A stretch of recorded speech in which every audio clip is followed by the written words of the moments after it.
Hi, everyone, and welcome to this webinar from Under One Roof, Edinburgh World Heritage and Mill Architects. My name is Mike Heffron. I'm the Chief Executive of Under One Roof Scotland. I'd like to welcome you all to this hour-long presentation on organizing common repairs, an introduction to tenement maintenance and management. So what we're going to do over the course of the hour is talk a little bit about give you a little bit of information that might be able to help you organize repairs in your tenement flat and go through some of the specific elements of that. From our perspective, from me, Under One Roof is Scotland's sole charity dedicated to providing support and information to tenement owners and housing professionals on tenement maintenance, management, and retrofit. We have a extensive website that you can take a look at underoneroof.scot that has a book's worth of material, essentially, on all elements, from the stuff we're going to talk about today in much more detail to covering factors, retrofit, and a whole host of other things that you may come across when trying to organize repairs. After I'm going to do that a little sort of a brief whistle-stop tour of that, and then we'll bring in Joe Perry-Geddes. Joe is an RIAS Advanced Conservation accredited architect with 25 years practical experience, and also is a director of Mill Architects here in Edinburgh. She is a longtime advocate of proactive building repair and an advisor in conservation repairs in Edinburgh. So welcome, Joe. Thank you. And then what we'll do is then we'll move on to our final speakers, which is Silke Schneider and Nina Abbott-Barish. From Edinburgh World Heritage Trust. They are part of the Conservation Funding Program team. Silke heads the program, and she's got 20 years practical experience as an architect, helping to conserve historic buildings in Edinburgh and Scotland. So welcome to Silke and Nina. Hello, thank you for the introduction, Mike. So just a little bit before we get started, as you can see, there is a chat room. We've got Rebecca, and she is our communications officer. She's going to be keeping an eye on the questions coming in through the chat room. There's two elements to that. There's the chat room itself, which we'll be posting information on, and also if you're having some problems, you can with the webinar or anything like that, you can post something in there. But if you've got a question for us, we're going to address questions at the end of the presentation. And we'll have about 15 minutes for that. You can pop your question into the Q&A chat room, sort of a separate chat room. We'll get to as many as we can. In any that we can't, we will make sure that we get back to you. We've got your contact details, and we'll get back to you. There also may be some questions you ask that we won't have the full information, so we may need to follow up with you afterwards to talk through that. So. Right. So what we'll do is we'll get straight to it. I'm just going to share my screen here, and there we go. And you can see that's kind of what our website sort of looks like. One thing just to note in there is a Ask an Expert button up on the right-hand corner at the top of our website, and that is an opportunity if you are having, if you look through the website. Like I said, there's a lot of information there, and we've got a search function, of course, to help you find stuff. But if you're not able to find something, or it's a little bit more complicated than the explanation that we give, you can click on that button, submit an inquiry to us, and we'll get back to you over the course of the next few days to try to answer your question the best that we possibly can. Just one thing to note, we provide information, we signpost, we provide as much support as we can. We do not offer advice, particularly around issues where you're in conflict with another owner over a particular element of a repair, maintenance, or retrofit project. So we'll try to point you in the right direction as far as the information that we have, but we cannot offer legal advice. And if there is a dispute, and after we provided you that information. If you're still sort of can't agree as a group of owners, you will probably need to speak to a solicitor and try to resolve it that way. We would encourage you, of course, to use a mediation service. It's much cheaper. Repairs and maintenance is already very expensive without adding solicitors in. You do, of course, have the ability to, if you all agree, even if your titles say you have to do it this way, if you all agree unanimously as owners, you can go forward with a repair despite that, as long as you have it in writing that you've all agreed to go forward with the project that way. So moving on to the next slide, let's see if I can get that to work. There we go. Just a quick sort of an understanding of why it's so difficult. So for repairs, and considering the significant amount of disrepair that tenement buildings in Scotland sort of face. It's an issue that comes up largely due to these factors here. Owners being unaware of their responsibilities. And when we say owners, of course, this means owner occupiers and landlords. Being unaware of their responsibilities for common repairs and maintenance. But a lot of it's also the lack of knowledge. It's a very difficult subject. It's why this charity exists, why we get funding from the Scottish government, local authorities, private foundations to help you sort of navigate this process. Of course, the other costs will be the significant costs related to building repairs, particularly in the old stone tenement buildings. Of course, tenements are there's a wide variety of them. They can be the old pre-1919s, as we call them, the pretty ones. I've got a picture of one there. But you can also be four in the block, more modern buildings and high rises and such. But with the old stone tenement buildings, there's a particular element of cost that's higher than in other tenement buildings, just largely down to stonework and old roofs. So yes, the cost of repairs and the limited financial resources to pay for it. We'll talk a little bit about that at the end, as well as the sort of the funding, the lack of funding and what you can do. So as far as your responsibilities, so we talk about individual, common, and mutual. Individual repairs are those things that are typically inside your flat. Most notably, they would include the internal walls, the doors, and specifically the windows. So those would be something that you would be responsible for. Common repairs tend to be the list there, the following: roofs and gutters, chimneys, etc. We've got windows listed twice because there are elements at times where you have a window, say in a common, in a close, in a stair. That would be a common responsibility for everyone. The mutual repairs, it's not something that's really listed in the Tenement Act or a legal definition, but it's basically something that would be something shared between yourself and another owner. So in other words, if there was a leak from a flat above or if there was some damage to a wall and it's adjacent to another flat, figuring out that element of who's responsible for it, what part of the repairs in those situations. So just a little bit of explanation for that. Now, this is one of the most important things to take away from this today, as far as figuring out what it is that is common, a common repair, something that is a responsibility for everyone. Your first stop and your most detailed look will be at your titles. So these titles will have something called real burdens in them. And that's basically sort of just sets out the rules of management and maintenance of the building, which parts of the building are commonly owned, rights and responsibilities, and decisions as far as regarding maintenance and splitting of costs between the owners. So what is the split? Usually you'll find that would be an even split. That is not necessarily the case if you've got a commercial building, if you have a commercial property on the ground floor, there sometimes is not an even split. The commercial property may be responsible for more of the repairs. Just a word of warning, and back when those titles were written, you oftentimes will have found that the commercial property originally was a butcher or someone, a very sort of wealthy person that lived in the building, and that's why the title deeds were written.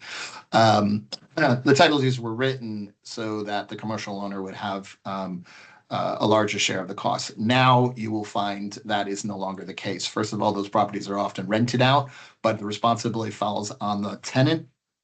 And those tenants could be, beauty salon owners, tattoo shops, vape shops, that kind of thing, who are clearly not going to be able to cover a 60% cost of a roof. So in those situations, our recommendation is to agree as a group to split the costs evenly, because ultimately they just won't pay for the repair, and you won't be able to get the repairs done. So as nice as it would be for them to cover that 60%, they won't be able to. So, but for the most part, those will be split evenly.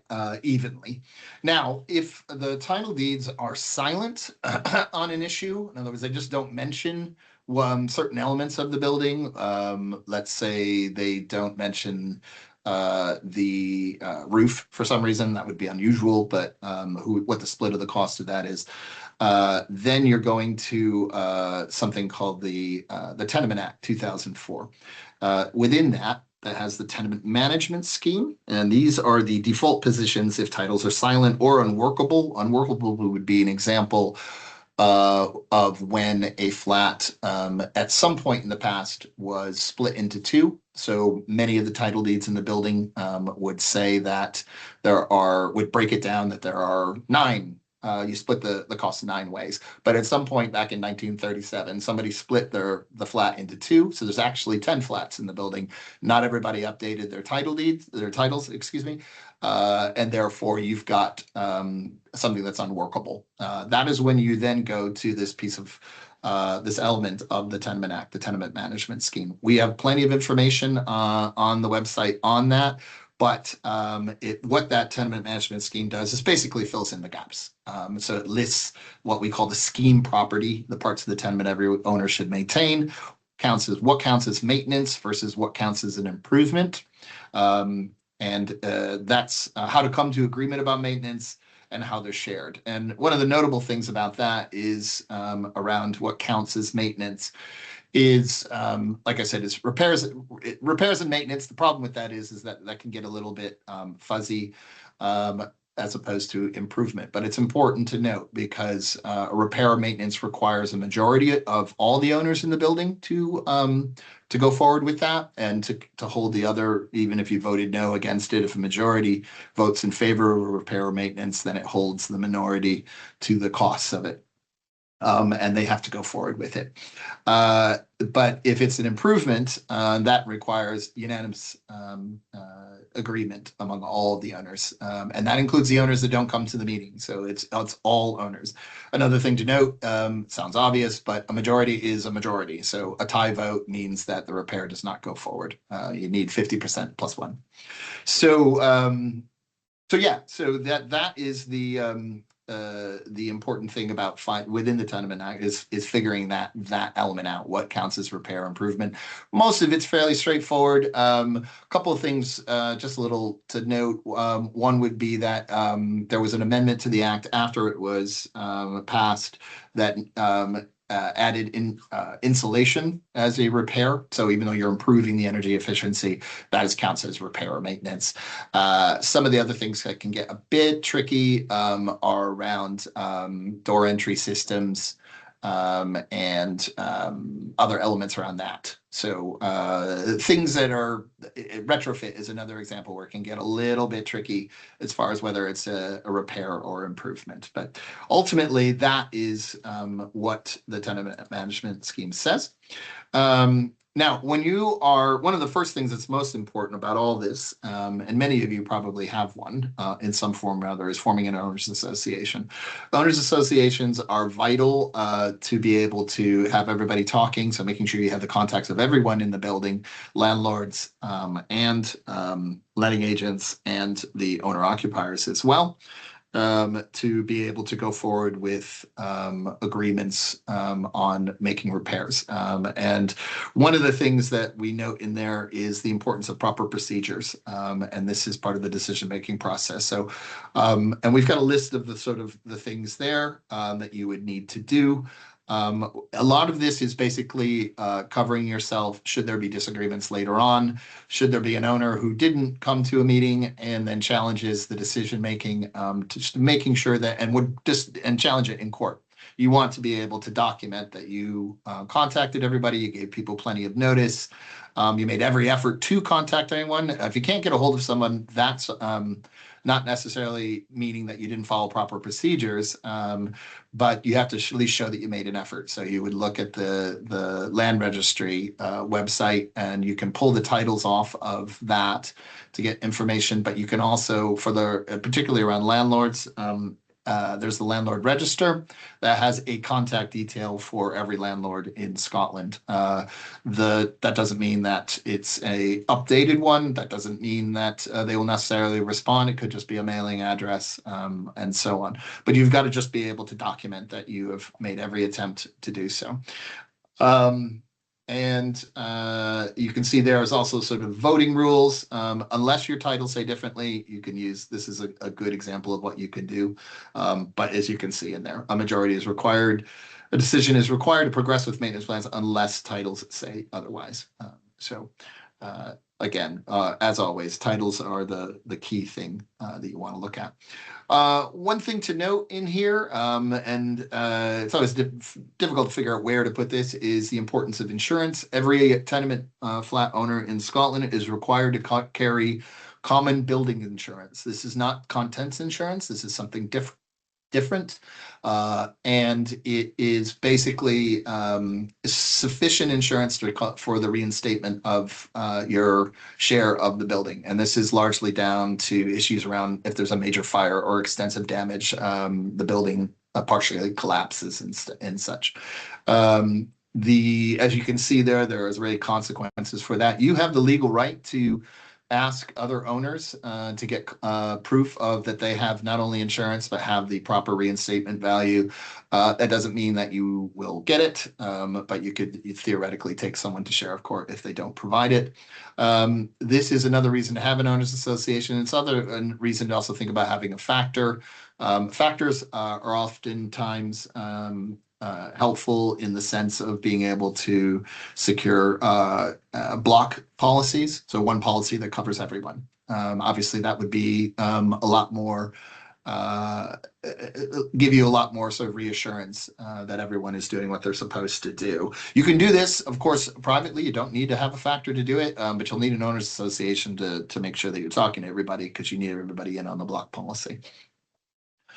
Moving on, I've briefly touched on this. This is tracing owners and landlords. Again, we have an extensive bit of our website on this, so I won't really go into details, but you can see some of the opportunities you would have to try to track down owners, including the landlord registration, Registers of Scotland, empty homes officer. Oftentimes, I believe Edinburgh has one.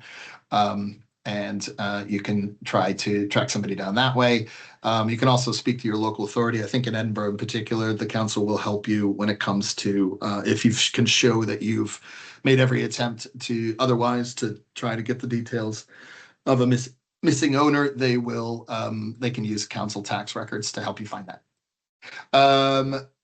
One of the things about is when it comes to organizing repairs is the responsibilities that are within the Tenement Act. There are two things to note here. One is the duty to maintain. This is a legal duty that every owner has to maintain parts of the building that provide shelter and support. Obvious case of that would be a roof or a wall, exterior wall. It does not require a majority agreement. In other words, if a tree falls through a roof during a storm, you do not need to wait 3 days to give 48 hours notice to organize everybody to come together and to fix the roof while the water's pouring in. Obviously, what you can do in those situations is that you can organize the repair as a single owner yourself. Or you want to try to get everybody on board with this too, because ultimately you're going to end up chasing everyone for the payments after the fact. But if you are on the top floor and you've got a hole in your roof, you can then go immediately organize a repair and then and get that fixed without feeling that that there is not a responsibility for us, the rest of the owners, to pay for that share of that repair. So just make sure though that it is support and shelter. That's one of those things you just if it's something that isn't quite up to that level, then potentially you might end up being sort of the cost of that. Emergency repairs, repairs which cannot wait for a scheme decision to be made. Those are another thing and that's largely what I was just talking about too. That's another thing. This doesn't quite cover under the support and shelter, but if there's like stonework falling off of the roof, that would be something that's potentially a problem as well. Moving on. Paying for repairs. If owners are responsible for repairs, they must pay their share of the costs. There are some options. There's not a lot of options for paying. As far as getting funding for that, we'll talk a little bit about that later with what some examples of say funding that might be available from Edinburgh World Heritage, but even their options are limited. There basically isn't much in the way of repair and maintenance funding. However, we did put out a report very recently, and we'll put a link up in the chat room that you can download and take a look of what exists. One of the main elements of that is missing shares, where councils would be able to cover the share of an owner that refuses to pay, and then they charge them a large amount of interest until they pay up. But you can see some other options there as far as sort of being able to raise court actions and such. A simple procedure, which we have a lot of detail on our website. That's something you can do yourself. Something that's exceeding $5,000, then that is actually something you need to go to get an actual solicitor for. Finally, you can also just sort of work things out yourself. As I said before, you can decide that, and ultimately this happens often, where if there's one owner that refuses to pay, that the rest of the owners decide that they need to get the repair done, and they'll split the cost 7 ways rather than 8, and then they will essentially follow up to try to get payment from that final owner through various legal means. Again, there you can see the financing, repairs, and retrofit. Rebecca will, if she hasn't already, will pop a link in where you can download. A guide that we have just put out on funding for retrofit and for repairs and maintenance. One thing just finally to wrap up, there is something coming in potentially soon around owners associations. Legislation that would make it mandatory for all buildings to have owners associations. This is something that exists in the rest of the world outside of a few countries, England and ourselves, that require the requirement to have an owners association when you live in a tenement flat. As the proposed legislation currently stands, it's not actually made its way into Parliament. It's right now the Law Society has put forward a proposal. It's still waiting to hear back from Scottish government how quickly they're going to proceed on this particular issue. But it would basically create at one point a date in which an owners association, if it didn't exist already, would come into being in every single building. The requirements would be that they would have to appoint a manager for the owners association. You would have to set an annual budget, and you would have to have an annual meeting, an AGM. It is not currently set up where you would have to set a minimum amount for a budget. So that budget could be 0. The manager could be one of the owners. It could be the factor. It could be somebody from the community. You could, if such a thing existed, you could hire someone to be the manager. That basically sort of would be the main contact, and that'll be notable for around issues around contractors and such. It'll also potentially be creating a new form of incorporation. One of the issues right now is that owners associations cannot incorporate without a lot of difficulty. There's just not a really good fit for what those are. So creating a new form of incorporation. And that will give you extra protection legally. If a contractor wouldn't be suing, if you've got an issue with a contractor and you withhold funding, say, because they haven't done the work, instead of right now, they would sue the people that signed the contract, which would be 1 or 2 of you in the owners association. With these changes, it would basically be the owners association would act as an entity itself. So the other benefit of that too is we'll make it easier for banks to provide financial products that might be able to help out with repair and retrofit around if you've got, because right now you can essentially open smaller bank accounts as a group, like a society or community group. But if we are able to get incorporation, you could potentially see larger bank funds being opened up. So just a final sort of list there of things that we encourage people to do as far as proactively doing work. Basic remedial work, doing things as the problem arises. Potentially it's making things worse because you're holding off on it, but it'll also be a significant increase in repair, and you won't have the money right away. So you're looking basically to be able to plan ahead for these repairs. So when it comes for the roof repair that maybe 5 years down the road, you've put some money aside for that, and you're not going to be hit with a massive cost all at once, as at least that will take the sting out of it. So again, you've got our Under One Roof website, has all that information. We've got a monthly e-newsletter. We've got a YouTube channel, tons of information that can help you with that. So what I will do is I will pass over now. So I'm going to stop sharing my screen. So not hit end event. That's very dangerously close to the don't share your screen button. And I'm going to pass it over to Jo Paragetis, who's an architect, and she's going to talk a little bit more in detail about elements of the building that might be that she's come across and things that you should be thinking about when you're actually doing work. So over to you, Jo. Thank you.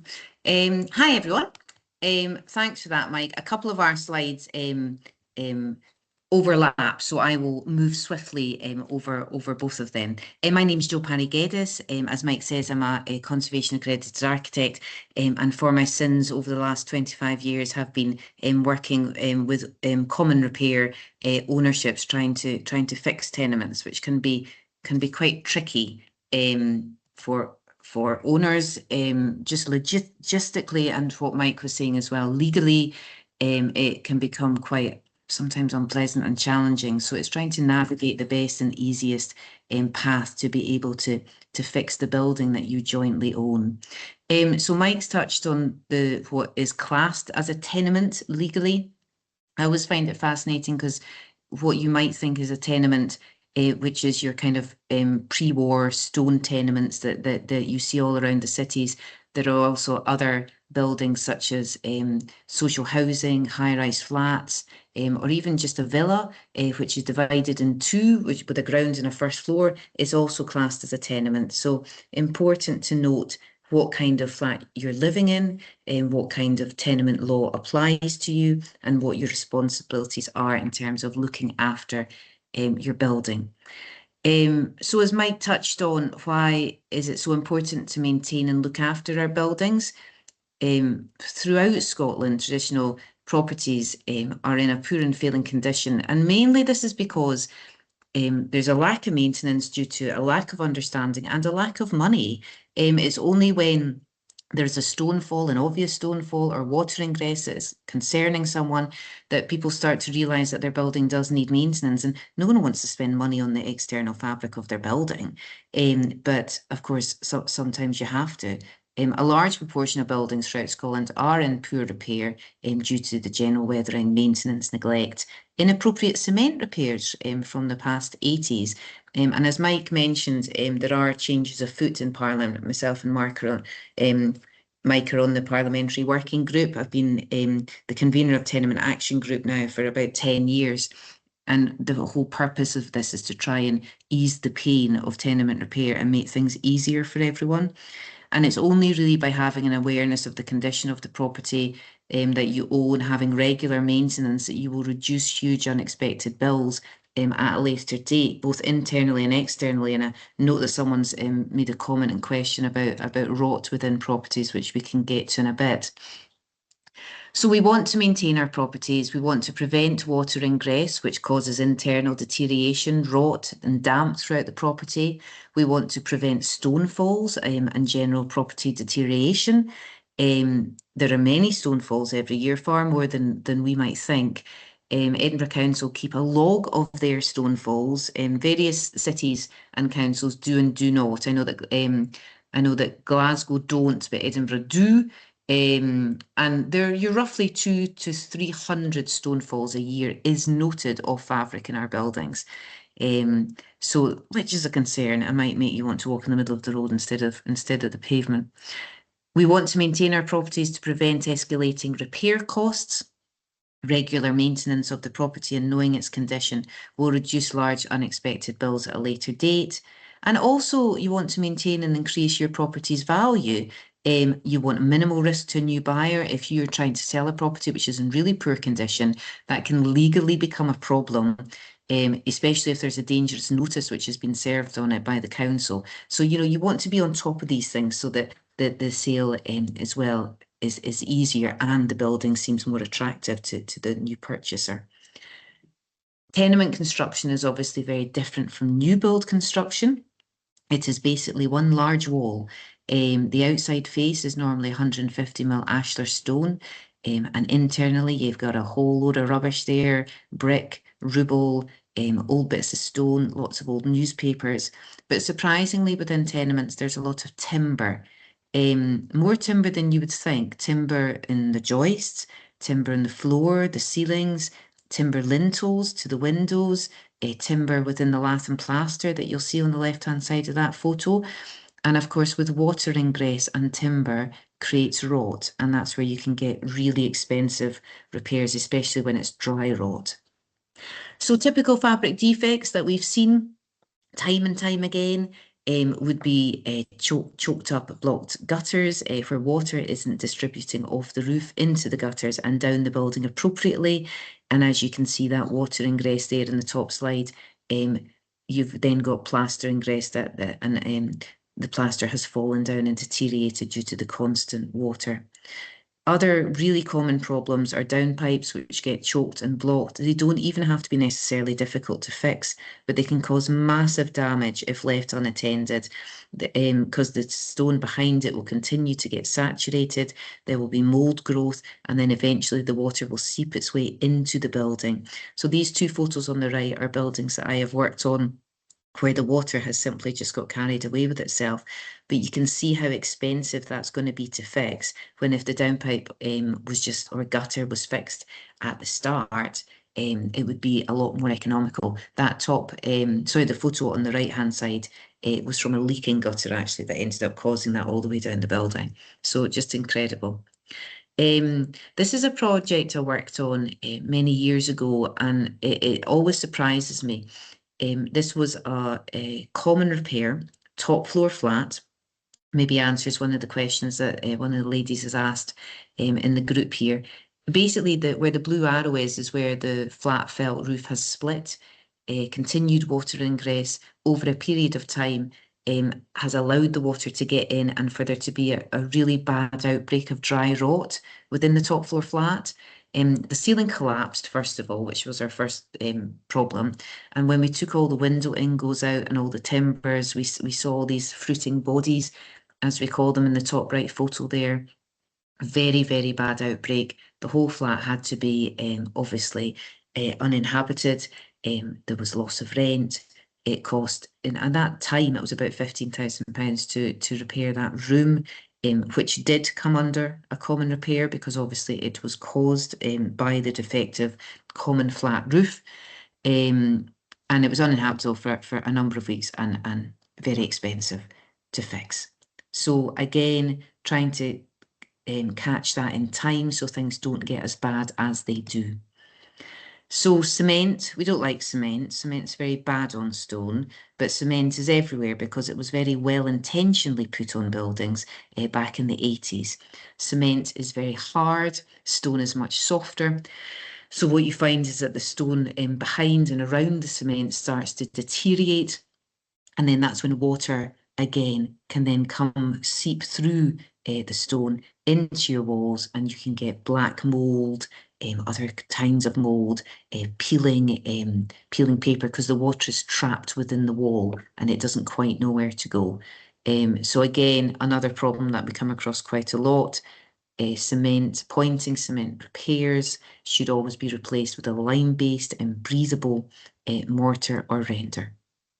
Damp and mould, I've put in this section because over the last few presentations with Under One Roof, we've talked about the new law, AWAB's law that's come into play. It's mainly for tenants, but it's just something to note in general.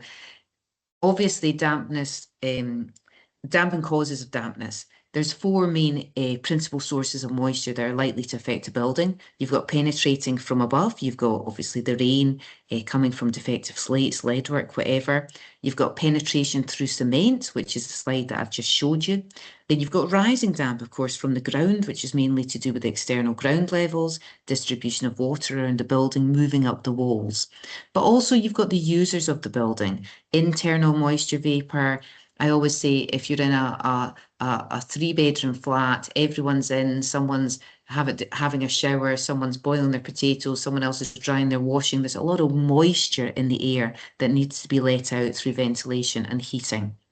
So very, very quickly, AWAB's law, very important to note, this is for the private rented sector. In October 2026, landlords will have a legal obligation to investigate and resolve complaints about damp and mould within strict timescales. And this is because of the 2-year-old boy who died in 2020 from a severe respiratory illness. Now, you'll get a copy of these slides, so you can have a little read of that, but I thought it was important to put that slide in. Another common question I get is windows, how to refurb windows, how to make them draft proof. There are many different options these days. Secondary windows aren't what secondary glazing isn't what they used to be. They used to be quite poor and quite ugly, but they're much more attractive now and in keeping, I would say. If anyone's got any questions about windows after this, I'm more than happy to answer questions. I've actually done a pilot scheme with Edinburgh Royal Heritage over the different type of window refurbishments that are good within traditional buildings. So more than happy to answer any questions about that.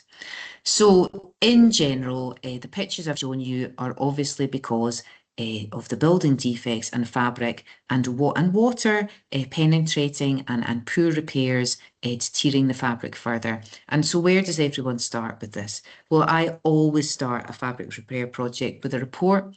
The report states the holistic condition of the property in general, including the elevations, the roofs, the chimneys, areas that you guys just wouldn't go up and have a look at or really understand in great detail. And from that report, I would highlight in a traffic light system what works needed to be done urgently. So if you had stone falls, it might be that you need to get a cherry picker to take off loose and falling masonry, or it might be that you have to fix a downpipe or a leaking gutter very quickly. And then the general maintenance and what is required so that you get a really good idea of the kind of repairs you need done and, of course, the estimated costs so that you can either start saving for it collectively as a group of owners or applying to Edinburgh Royal Heritage for funding. Right, I'm going to race through these very quickly. I've got 2 case studies, both of which I've done with Edinburgh Royal Heritage years ago, I have to say, when funding was a bit more buoyant. But it just, I wanted to demonstrate how working on listed buildings is slightly different from working on buildings that are not listed. Listed building consent is obviously necessary when you're replacing chimneys and the like, and and I suppose when fabric has gone poor and all the details have been removed, and you're reinstating these kind of details, it's very important that you use appropriate materials, that you use appropriate specifications, and most importantly, that your professional knows what they're doing and doing the right thing. So, project example, this one is a project I did in Montgomery and Windsor Street, which was Edinburgh World Heritage funded. It was £800,000 in total. It's a B-listed building situated within an important corner of the hillside. 16 owners were involved in the block. The total cost, was £988,000. It was an extensive project. It was in really poor condition. We had to take back down the entire gable that you see there and rebuild it. We were lucky enough to get funding from Edinburgh Royal Heritage so that we could reinstate the original Playfair chimneys, but it was a massive project, and you can see from the kind of light stone and the dark stone what was before and after. This is a typical example really of a drawing that we would prepare in terms of stone repairs, and that we would be used to get our consents with the council for listed building and planning. The project escalated in time and cost due to the severe deterioration of the building. There was so much cement being used, and it was about 40 mil thick. It was really, really bad for the building. And further site investigation revealed that the inner leaf of both gables had to come down. So we basically had to temporarily rebuild gables whilst we were rebuilding externally. And we had to put buttress scaffolding on as well, because we couldn't tie into the walls because they were in such poor condition. Another drawing there just showing the extent of the repairs. But, you know, a great project to be involved in. As I say, there was funding available. The owners got a building back, which was an excellent repair. All chimneys reinstated. Edinburgh Heritage were happy to fund to help with the street line of the building, which had obviously been deteriorated as the fabric of the building had deteriorated moving on. Lots of drawings that we had to do for planning and listed building consent. So again, a bit more intricate than if you were doing a building repair for a non-listed building. Shandwick Place was also Edinburgh World Heritage funded. This was a £1.5 million project, and the problem with this was that the stone was literally falling onto the ground. So we had to put up a crash deck to catch all of the falling masonry, and we really had to get on with the works very, very quickly. What was quite significant about this building was that the very, very, very intricate stone carvings that were on this, and that there was only 4 owners between all of these. As Mike was saying, there's commercial properties at the bottom as well, but one owner actually owned the ground, first, second and third floor, which was very unusual. So there was a lot of conversations about funding, who was paying what share, etc. However, it ended up a really successful project. Very intricate stone carvings. We had a conservator in as well to do some very detailed work. And again, I'm kind of showing you the extreme version of a listed building and what can be done. But I suppose I'm trying to demonstrate that it can be done, and that owners can talk together, look at getting funding, and try and, you know, make it work. Basically, listed buildings do require more work, more consents, more professionalism, I suppose, than non-listed buildings. But it is important that people understand that if you buy a listed building, it does require some significant repairs that have to be thought about, and not just patchwork quilt repairs. Repairs required to be specified correctly by a professional who understands these types of buildings. But in general, whether you have a listed building or not, you should always have someone on board who understands what they're doing and can help you guys navigate through the difficult process, which is common repairs. But any questions at all later on, you'll get my details, and you can give me an email if you want. Sorry, I've overrun. That's quite all right, Joe. Don't worry about it. Thanks very much for that. And so, like everything, there's so much more information and detail. I could have dribbled on for hours, Mike. That's right. And I put a link in the chat room too. We have a number of webinars coming up that sort of dive into specific topics such as damp and mold. If you're a landlord, it's not really an issue if you're an owner occupier in the same sense. But there are legal requirements that are new to landlords, and so we've set up a bunch of these. We'll be doing some more with Scottish Government over the course of the year, so you can take a look at that or other events that we may have coming up to see more dedicated stuff. The other thing is to go to our YouTube channel. Rebecca can pop a link up to that. Those that have some very specific topics where we'll talk for an hour on this subject or that too. And I mean, for the most part, this information hasn't really changed over the existence of this charity, which is coming into, I think we're into coming up on this is our 4th year anniversary, was this past year. So the information, even though it may be a few years old, is largely the same, except for maybe with some of the retrofit stuff, there might be some updated information on that. But for the most part, all these rules stay the same. So, right. So what we'll do is turn it over to our last speaker. So we've got Silke Schneider and Nina Abbott-Barish from Edinburgh World Heritage, and they are going to talk a little bit about the very specific element that is sort of conservation buildings, historic buildings, listed buildings, those kind of things, and talk a little bit about the great work that they do here in Edinburgh, and then we'll turn it over and we'll get to your questions. Hello, everyone, and thank you for having me speak. I'm Silke from Edinburgh World Heritage, and I'm heading our grant funding conservation repair program at Edinburgh World Heritage. I've been for similar lengths of time an architect specialized in conservation work like Joe. Started in Germany but have been in Scotland for over 20 years, with Edinburgh World Heritage for 4 years and heading the program for a year now. And Nina is assisting me with the grant funding. We've got a lot of interest. Unfortunately, as Joe had pointed out, our funding has been reduced for conservation repairs, which is very sad. So we have a maximum of 150,000 we can give to a project, and that's a mix. But I'll come to that later. So Edinburgh World Heritage is a charity, and it's tasked to look after the World Heritage site, protecting, promoting, and enhancing it. Next slide, please, Rebecca. It was kind of inscribed by UNESCO in 1995.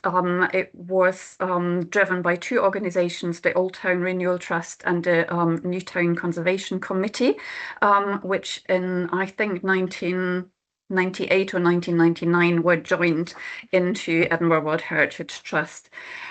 We have, during that application process, the boundaries were kind of inscribed as our remit. It's not set in stone. We can support projects on the outskirts in adjacent conservation areas as well. And the first project Joe was showing, that was actually just outside the World Heritage Site boundaries. So if you are just outside, you can still approach us for grants, advice, guidance. So we are happy to speak to you and give guidance in any conservation area surrounding it. Grants are a little bit more restricted, but we can still consider it.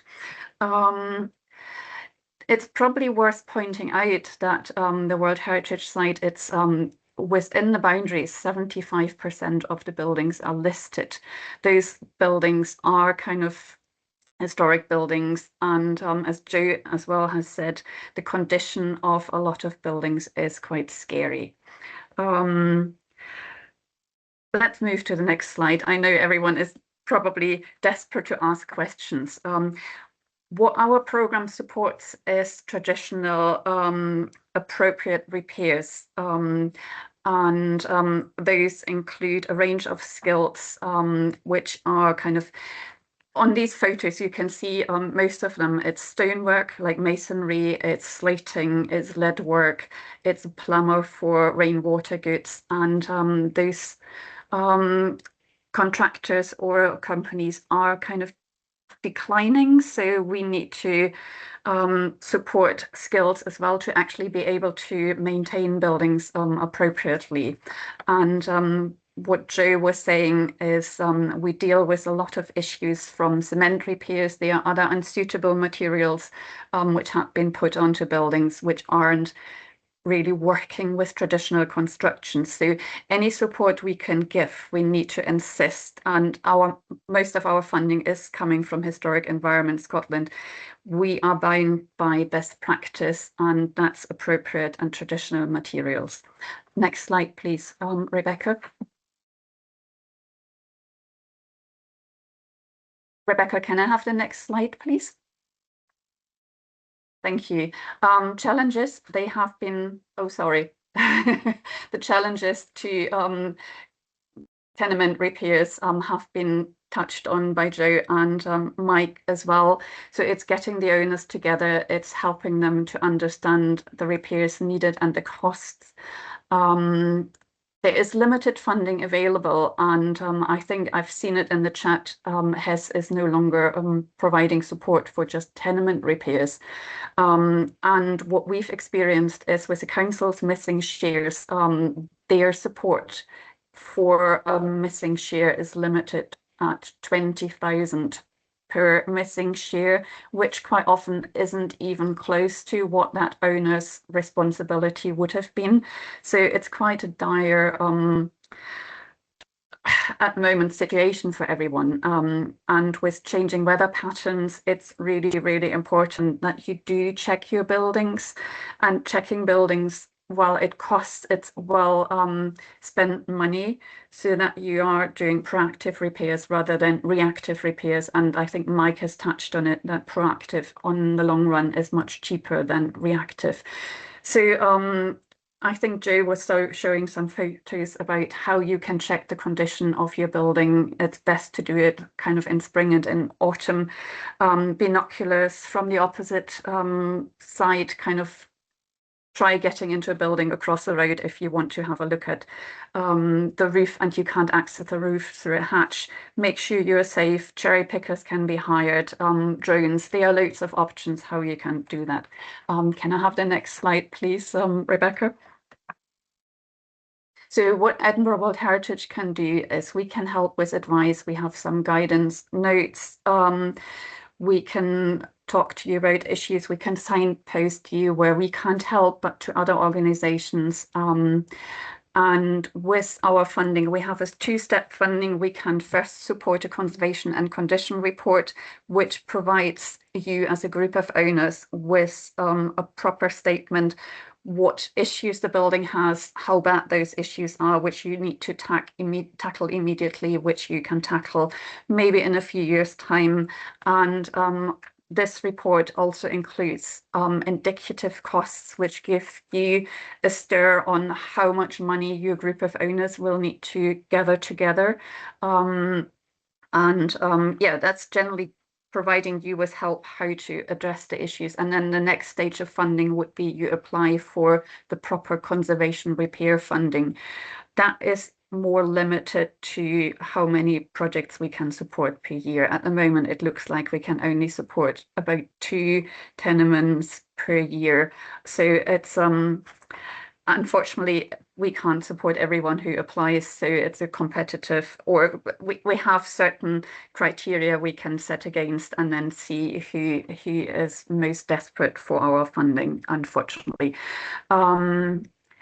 We can help you navigate our funding, and at the bottom here it says the limit of our fund is 150,000, which is a mix of non-repayable and repayable funding. So it's not an outright 150,000 you can get from us, unfortunately, but the repayable funding is interest-free, and it's if you are an owner occupier, it's on sale of the project. So we of the property. It's not we want it back in 5 years, 10 years time. It's only for kind of commercial users. When you rent out your property, when you have short-term lets in it, that there is a 10-year repayment period, but it's still interest-free. Shop fronts I mentioned as well. That's a different grant of ours, which is counted 20,000 or 50% of the shop front repairs, whatever is the highest. So there are some shops and tenements, and that's why it's on here. There's a link to our website at the bottom as well. And can I have the next slide, Rebecca? This shows a range of publications and websites you can refer to. So we have a couple of brochures which inform you on various repair issues of tenements, stonework, roof stuff. We also have the guidance on climate change and what we can include and what we can't include. They are the really helpful wide variety of HES informed guidance. I don't need to mention the Under One Roof website and their fabulous guidance. That's on here as well. And then the Society of Protection of Ancient Buildings and Monuments, SPAP, they have really good technical advice notes on that as well. And the last slide, please, Rebecca. So this is just signposting you bit more clarity onto our website where you can find out about our grants. We usually have 2 calls per year on deadlines for when we can accept applications and will consider them. You can contact us through grants@ewh.org.uk. You can give us a call. You can arrange to come and see us at Aitchison House for any kind of meetings, advice, discussions. And at the bottom are some caveats, what we can and can't fund. So we are funded by Scottish Government and Historic Environment Scotland. We can't fund projects which already receive funding from one or the other of the organisations. Our funds are sadly limited, so we have only a small amount of projects we can support per year, and we can't fund repairs which have already started on site because we need to make sure that the repairs are compliant with our best practice and us being bound by Historic Environment Scotland. So that was a whistle-stop tour. Sorry, but get in touch if you have any more questions. Over to you, Mike or Rebecca. Thank you. Thanks, Silke and Nina. No, that's particularly helpful because of the very sort of specific nature of the webinar today is having sort of folk from Edinburgh, and because there's so many listed properties in Edinburgh, it's really important to be able